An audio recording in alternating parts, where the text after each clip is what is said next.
বাংলাদেশের উত্তরাঞ্চলের একটি ছোট্ট স্টেশন নাম নলডাঙ্গা। এই স্টেশনটির একটা অদ্ভুত ইতিহাস আছে, যেটা আজও কেউ স্পষ্টভাবে ব্যাখ্যা করতে পারেনি। এই স্টেশনে একটি ট্রেন আসে প্রতি মাসের শেষ শুক্রবারে রাত ঠিক 12টায়। ট্রেনটি পুরনো, যেন ব্রিটিশ আমলে। রং ম্লান, জানালার পর্দা নেই, আর দরজা সবসময় খোলা থাকে। লোকালদের মতে এই ট্রেনের নাম চন্দ্রদ্বীপ লোকাল, কিন্তু রেল কর্তৃপক্ষ জানায় এমন কোনো ট্রেন কখনোই চালু ছিল না, নেই এখন। তাহলে ট্রেন কোথা থেকে আসে? 2013 সালে প্রথম এই ট্রেন নিয়ে আলোচনা শুরু হয়, যখন এক তরুণ ছেলেকে স্টেশনে দাঁড়িয়ে থাকতে দেখা যায়, ব্যাকপ্যাক হাতে একা। ট্রেন এসে থেমে যায় তার সামনে, সে উঠে পড়ে। আশেপাশের কয়েকজন লোক বিষয়টা লক্ষ্য করে। পরদিন থেকে সেই ছেলেকে আর কেউ দেখে। প্রথমে সবাই ভেবেছিল সে শহরে চলে গিয়েছে, কিন্তু সপ্তাহ পেরিয়ে যায়। পরিবার থানায় রিপোর্ট করে, পুলিশ খোঁজে, কিন্তু ছেলের মোবাইল সিগন্যাল, লোকেশন কিছুই খুঁজে পায় না। ঠিক 1 মাস পর আবার সেই শুক্রবার রাত 12টা, আবার ট্রেন আসে, আবার এক লোক উঠে, আর সেও নিখোঁজ। এইভাবে 3 বছরে অন্তত 7 জন মানুষ ট্রেনটিতে উঠেছে, এবং প্রত্যেকে নিখোঁজ হয়ে গেছে। কারো কোনো খোঁজ পাওয়া যায় না।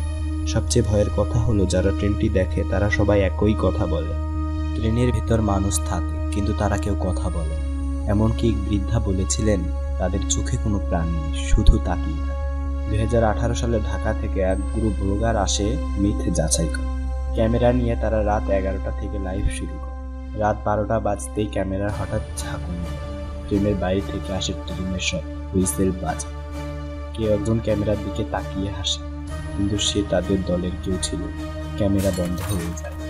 পরদিন সেই দলের এক সদস্যকে রাস্তার পাশে অচেতন অবস্থায় পাওয়া যায়। সে আজও কথা বলতে পারে না, শুধু বারবার এক কথাই বলে, টিকিট কেটেছো তো, না হলে নামতে পারবে না। এই ঘটনায় স্থানীয়ভাবে আজও চেপে রাখা হয়। কেউ স্টেশনের আশেপাশে রাত 12টায় থাকে না। রেলওয়ে কর্তৃপক্ষ বলে এটা গুজব, অথচ প্রতি মাসের শেষ শুক্রবার রাত 12টায় স্টেশনের সব লাইট নিভে যায়। কোনো ট্রেন চালু থাকে না, কিন্তু হুইসেল শোনা যায়।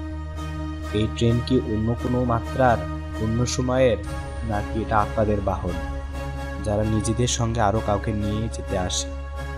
আপনার কি মনে হয়, এটা কি সত্যি, নাকি শুধু লোককথা? কমেন্টে জানাতে ভুলবেন না। আর এমনই আরও অজানা, গা ছমছমে ও অদ্ভুত ঘটনার গল্প পেতে চোখ রাখুন আলোর প্রহরে।